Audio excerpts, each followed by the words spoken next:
Ciao a tutti amici di mattoscacco.com e ben ritrovati in questo nuovo video. Sulla scacchiera oggi abbiamo i due top giocatori al mondo, Carlsen e Caruana, e vedremo come Carlsen è riuscito all'interno di queste partite, vedremo tre esempi, ad adattare e cambiare il suo stile di gioco. Io penso che un professionista degno di essere chiamato tale in qualsiasi settore, che sia scacchi, tennis, qualsiasi, deve essere in grado anche di cambiare il proprio stile di gioco e adattarlo in base anche appunto allo stile di gioco dell'avversario.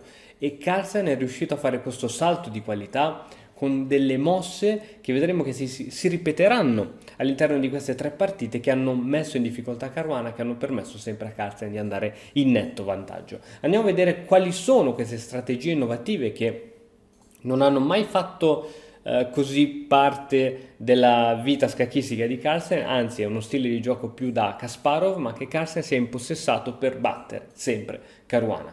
Andiamo a vedere, la posizione è questa: Carlsen con il nero, Caruana con il bianco. E che cosa vorresti giocare col nero? Certo, sicuramente abbiamo queste due torri che attaccano sul punto F2, ma non si capisce cos'altro si possa fare.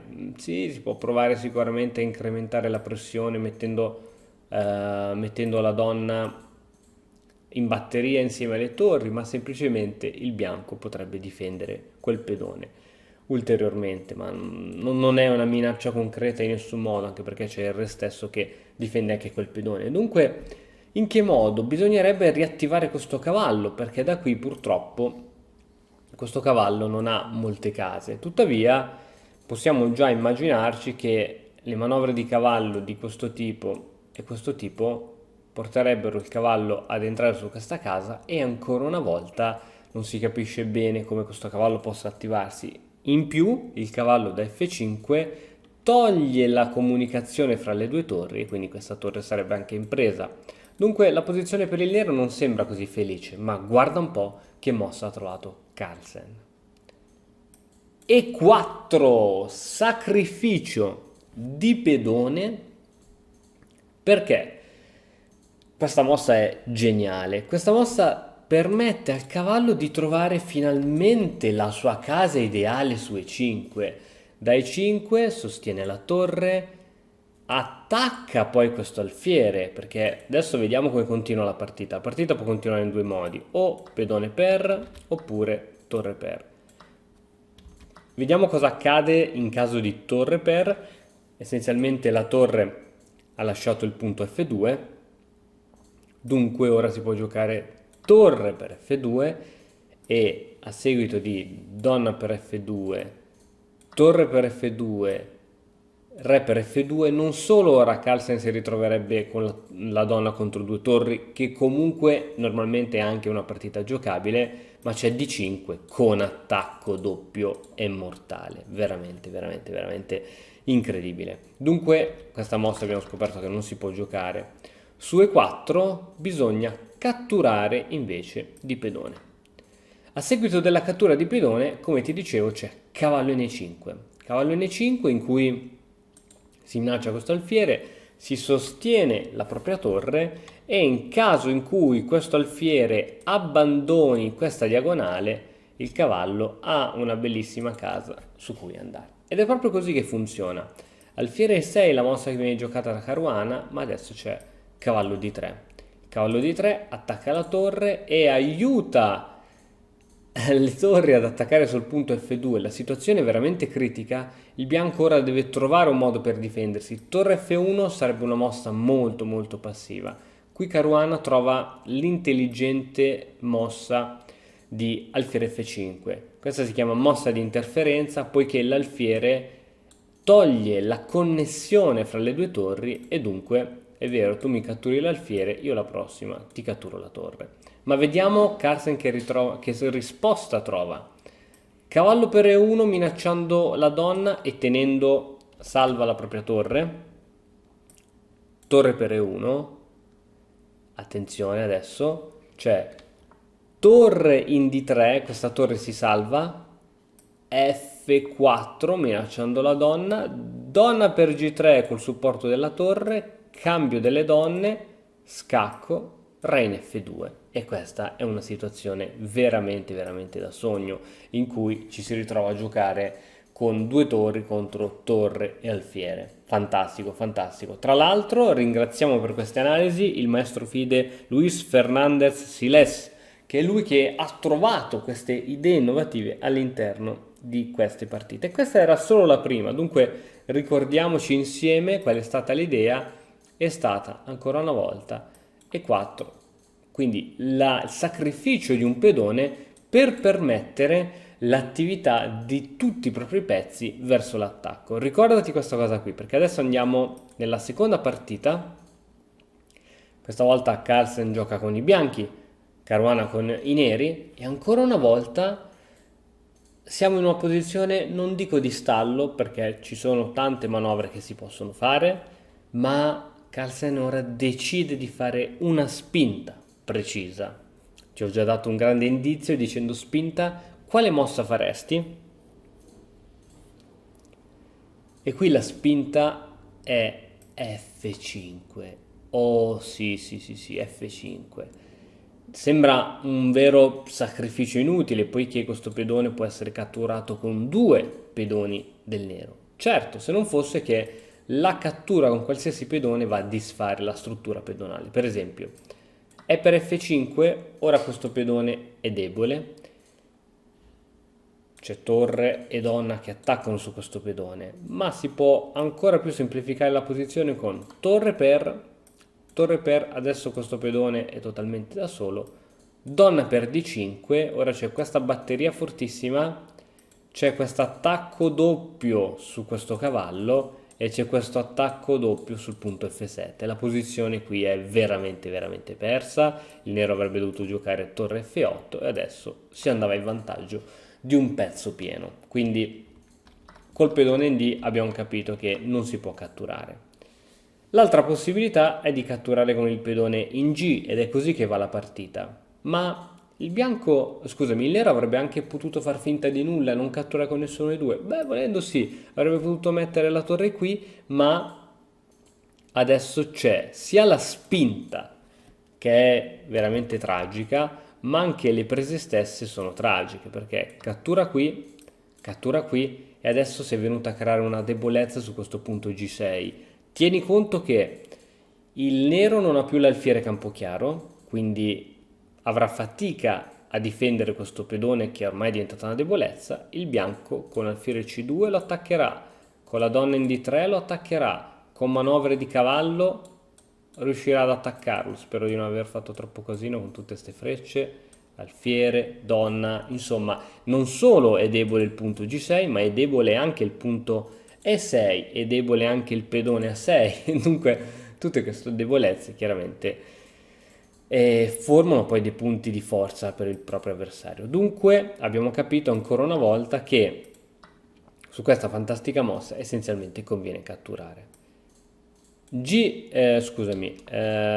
G per F5 è la mossa che viene giocata e adesso certo c'è questo pedone in presa, la donna minaccia sia di andare in H7 che di catturare in F7, tuttavia dopo che il nero avrà protetto questo punto F7 con una torre, con una donna, non so, donna C7, dopo quindi donna qui, donna C7, donna H7, il bianco non riesce a avere nulla poiché il re nero ha queste vie di fuga.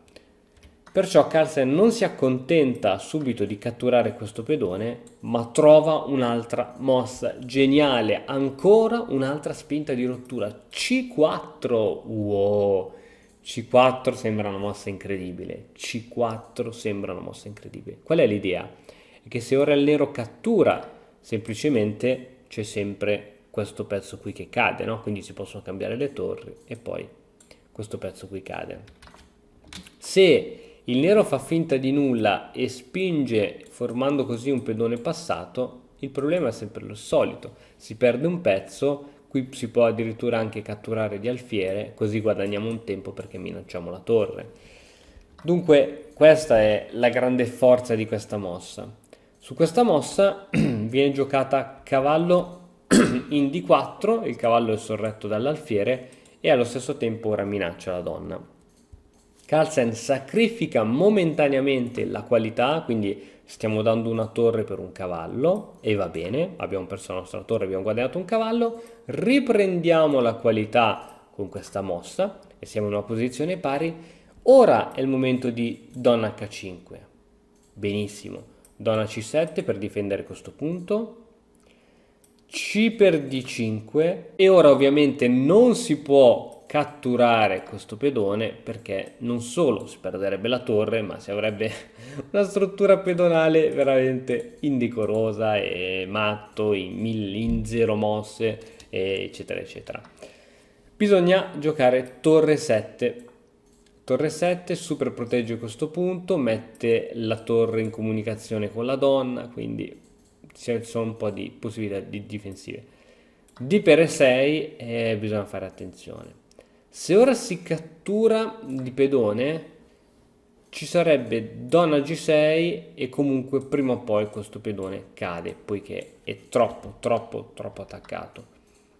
Torre non ne parliamo, poiché ci sarebbe donna H7, re F8, cavallo, cattura e si perde la donna. Dunque, qui Caruana ha deciso di giocare F6, facendo da blocco con la torre a questo pedone e minacciando ora questo cavallo che deve togliersi. Peccato che ci sono le mosse intermedie come donna G6 scacco, il re si sposta, va in F8, cavallo F3 minacciando l'alfiere va in C3 minacciando la torre, torre C1 inchiodando l'alfiere poiché dietro c'è la donna, torre per E6, cavallo D4 minacciando la torre, ripeto l'alfiere non può togliersi perché dietro c'è la donna, la torre si sposta, va in B6 rimanendo sempre sulla sesta traversa e adesso donna H6, re G8, donna in E3. E qui la posizione è chiaramente superiore, non di poco, poiché ora c'è donna e torre su questo alfiere. Se si prova a difendere questo alfiere, come si fa? Si mette la torre qui? Mamma mia che brutta! Si mette la torre qui? Ancora più brutta! Dunque qui la posizione è veramente incredibile. Ok, andiamo a vedere ora l'ultima posizione in cui Carlsen ancora una volta gioca un sacrificio di pedone per ottenere una maggiore mobilità dei propri pezzi, una maggiore attività. Ancora una volta il protagonista è questo pedone centrale che viene spinto su E6, F per E6. Questo pedone è molto fastidioso, diciamo la mossa corretta sarebbe F6, tuttavia il bianco si ritroverebbe con un pedone avanzato veramente molto forte.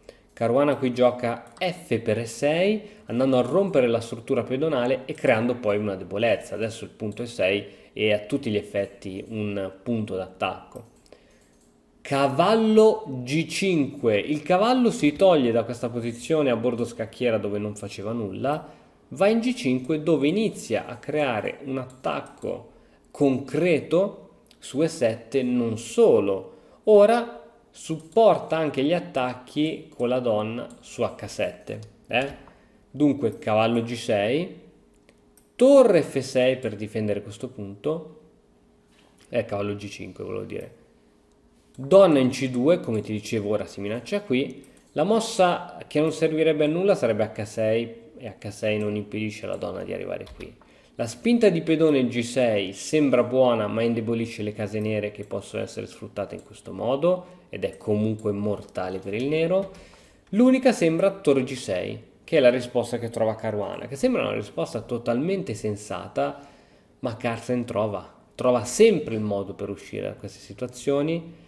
Torre per E6, bam! Ora se la torre cattura semplicemente c'è donna H7, il re scappa, matto.